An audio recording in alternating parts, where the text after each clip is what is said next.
Good morning students. अपन आज बात करेंगे लेक्चर नंबर 6 रिस्क एनालिसिस की। ठीक है, तो रिस्क एनालिसिस में अपन देखेंगे कि अगर सबसे पहले अपन देखते हैं कि रिस्क क्या होता है।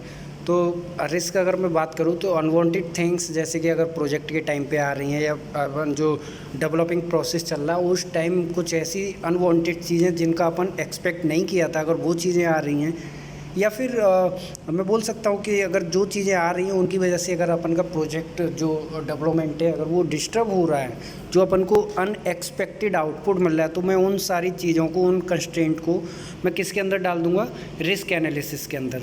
ठीक है, तो वही है कि अब यहाँ पे देखते हैं कि अगर मैं बात कर रहा हूँ रिस्क एनालिसिस की, तो ओवरऑल रिस्क एनालिसिस अपन देखेंगे यहाँ पे। वैसे तो जो एक पर्टिकुलर टॉपिक है रिस्क मैनेजमेंट, जिसके अंदर रिस्क एनालिसिस आएगा, risk prevention, risk detection, risk identification, risk controlling, monitoring और जो भी है। अगर एनालिसिस की बात कर रहे हैं तो ये कहीं ना कहीं एक तरीके से सब टॉपिक है रिस्क मैनेजमेंट का।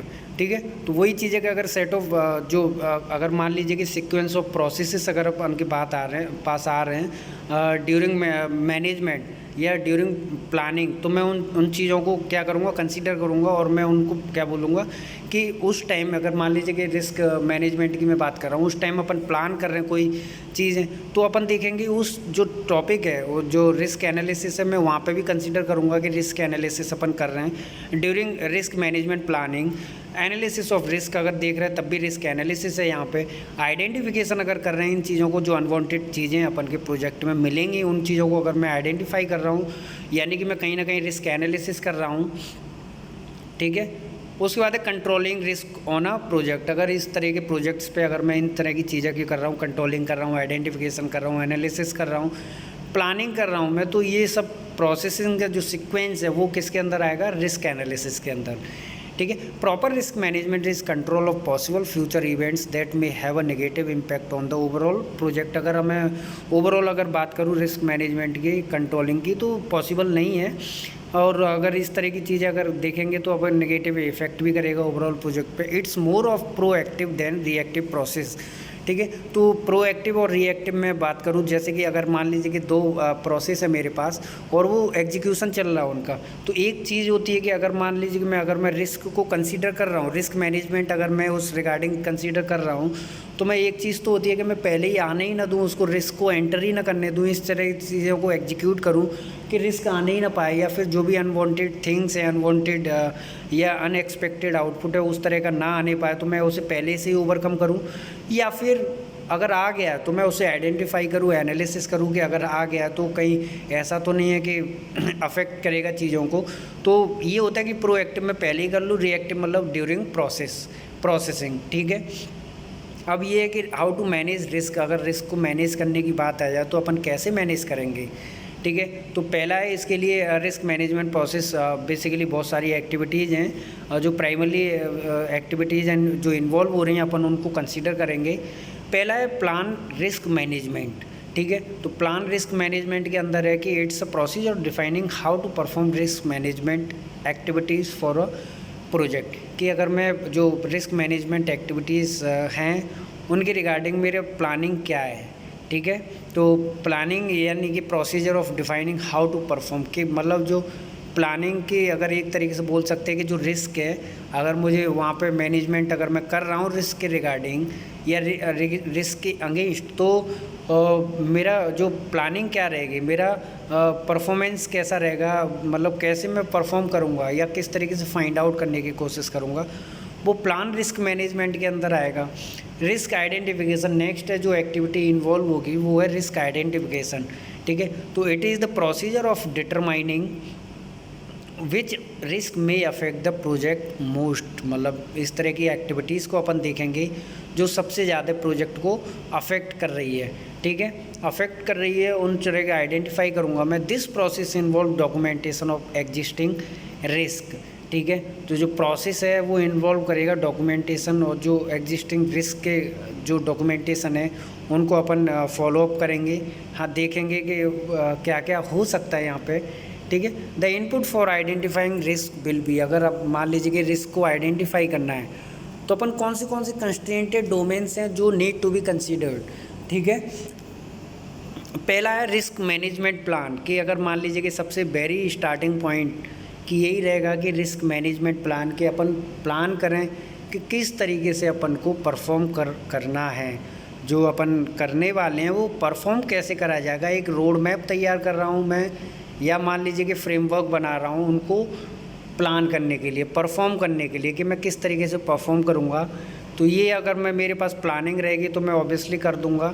दूसरा है प्रोजेक्ट स्कोप स्टेटमेंट, ठीक है। तो प्रोजेक्ट स्कोप स्टेटमेंट के पर्टिकुलर प्रोजेक्ट का स्कोप क्या है। अगर मान लीजिए कि स्कोप है और मुझे ज़रूरत ही नहीं है रिस्क की, रिस्क आइडेंटिफिकेशन की, तो कहीं ना कहीं अपन स्कोप के रिगार्डिंग बात करेंगे। कॉस्ट मैनेजमेंट प्लान, अगर अपन का क्या है कि कॉस्ट पे अगर कोई इम्पेक्ट आ रहा है उस चीज़ का, तो मैं कॉस्ट के रिगार्डिंग भी कहीं ना कहीं देखूंगा, ये भी मुझे कंसीडर करना है। एस्टिमेशन बेसिकली मेन पार्ट है अपन का। शेड्यूलिंग मैनेजमेंट प्लान की बात करें तो शेड्यूलिंग भी अपन का कहीं ऐसा तो नहीं है कि रिस्क की वजह से, अगर मान लीजिए जो क्रिटिकल एक्टिविटीज़ हैं उन पे असर ना पड़े हो। अगर उन पे असर पड़ेगा तो ऑब्वियसली पूरा का पूरा प्रोजेक्ट मेरा डिले होता चला जाएगा और उससे दिक्कत होगा। तो मैं इसी चीज़ को भी कंसीडर करूँगा। ह्यूमन रिसोर्सेज मैनेजमेंट प्लान कि अपन को कौन से रिसोर्सेज हैं जो अलोकेशन की ज़रूरत है, अलोकेट करने की ज़रूरत है, ठीक है। अगर मान लीजिए कि मैं मैन पावर है अगर कम दे रहा हूँ तो हो सकता है कि वो डिले हो जाएगा, तो उसमें अनसर्टेन चीज़ें आएंगी। या मान ली प्रॉपर रिसोर्सिंग नहीं कर रहा हूँ मैं, प्रॉपर रिसोर्सिंग की, अगर मान लीजिए कि मुझे पाइथन पे काम करना और मैं सी पे काम करवा रहा हूँ, तो ऑब्वियसली रिस्क की तो बात आएगी वहाँ पे। तो इन चीज़ों का प्रॉपर अलोकेशन होना चाहिए। इसको बेस लाइन कि मुझे इसको पर्टिकुलर क्या है, उसका बेस लाइन क्या है कि मुझे इससे कम पे मैं टॉलरेट नहीं करूँगा। इन तरह की चीज़ों को भी मैं कंसीडर करूँगा कि अगर इस तरह का है तो ठीक है, इससे कम पे मैं अपन कंसीडरेबल नहीं होगा, ठीक है। फिर एक्टिविटी कॉस्ट एस्टिमेट्स, एक्टिविटी के रिगार्डिंग, जैसे कि अगर मैं टास्क की बात कर रहा था तो वहाँ पे पर्टिकुलर एक्टिविटीज़ टास्क रहते हैं, उनका मैं एस्टिमेशन करूँगा कि कहीं उनकी वजह से तो दिक्कत नहीं आ रही है। एक्टिविटी ड्यूरेशन एस्टिमेट, टाइम की बात कर रहे हैं अपन यहाँ पे। स्टेक होल्डर रजिस्टर, अगर जो अपन रजिस्टर तैयार करें हैं स्टेक होल्डर के करस्पॉन्डिंग क्लाइंट्स के या कस्टमर का, वो प्रॉपर है कि नहीं है। अगर वो नहीं है तो फिर दिक्कत आएगी। प्रोजेक्ट डॉक्यूमेंट्स, अपन एसआरएस की बात कर रहे थे, प्रोजेक्ट डॉक्यूमेंट्स के उसके करस्पॉन्डिंग जो एसआरएस में क्या मेंशन कर रहे हैं वो चीज़ें हैं कि नहीं है। प्रोक्योरमेंट डॉक्यूमेंट्स की बात कर रहे हैं कि क्या क्या नीड है। प्रोक्योरमेंट मतलब कि अपन को बेसिक क्या क्या चाहिए, ठीक है, और कब चाहिए, ये सब अपन प्रोक्योरमेंट डॉक्यूमेंटेशन करेंगे वहाँ पे। ये एसआरएस का ही पार्ट है एक तरीके से देखें तो। कम्युनिकेशन मैनेजमेंट प्लान की बात करें तो कम्युनिकेशन मैनेजमेंट प्लान में कि अपन का जो अपन जैसे कि एसआरएस में देख रहे थे कि कस्टमर से मीट कैसे करना है, ऑनलाइन करना है, ऑफलाइन करना है, कब करना है, कैसे करना है, इंटरव्यू रखना है, क्वेश्चनायर करना है, ऑब्जर्वेशंस के हिसाब से अपन। तो ये कम्युनिकेशन भी अपन को कहीं ना कहीं देखना पड़ेगा। अगर नहीं देखेंगे तो अगर मान लीजिए कि मेरा बॉस से बातचीत नहीं हो पा रहा है, मेरा कम्युनिकेशन नहीं हो पा रहा है किसी भी तरह का, तो ऑब्वियसली कौन उसको गाइड करेगा, ठीक है, जो उसका सबॉर्डिनेट है उसको गाइड कौन करेगा। तो इन तरह की चीज़ों को अपन अवॉइड करने के लिए अपन ये इनपुट देंगे। एंटरप्राइजेज इन्वायरमेंटल फैक्टर ये भी है, कहीं ना कहीं सराउंडिंग्स कैसी है, इन चीज़ों पे अभी अपन ध्यान देंगे। फिर है ऑर्गेनाइजेशनल प्रोसेस एसेट्स के, ऑर्गेनाइजेशन जो प्रोसेस, जैसे कि एसेट्स की मैं बात करूँ, उस पर लैंड कैसा है, उसका लोकेशन कैसा है, उसके पास हार्डवेयर का कितना मतलब अवेलेबिलिटी है, ठीक है, उसके बाद उसके मैन पावर, ये सब असेट्स के अंदर आ जाएंगे। तो उसमें ये भी चीज़ें अपन को देखने की ज़रूरत है।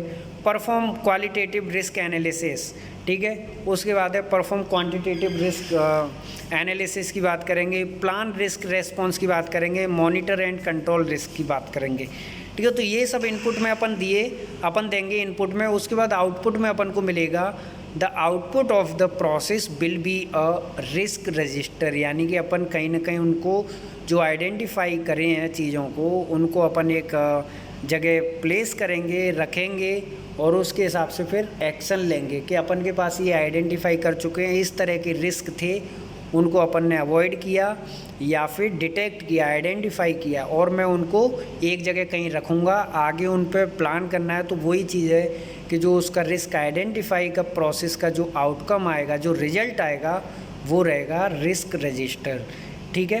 तो रिस्क रजिस्टर अपन ने आज बात करी, रिस्क देखे, रिस्क के बारे में अपन ने बात करी थी। उसके बाद फिर मैंने बात करी है मैनेजमेंट प्लानिंग की कि रिस्क मैनेजमेंट प्लान क्या है अपन के पास, किस तरीके से मैंने एग्जांपल भी क्लास में आप लोगों को दिया था कि किस तरीके से प्लान करेंगे, कैसे अपन को चीज़ें रिमूव करनी है, रिजॉल्व करनी है, वो देखेंगे। Thank you. आगे इसको फॉरवर्ड करेंगे, आगे देखेंगे। ठीक है, थैंक यू।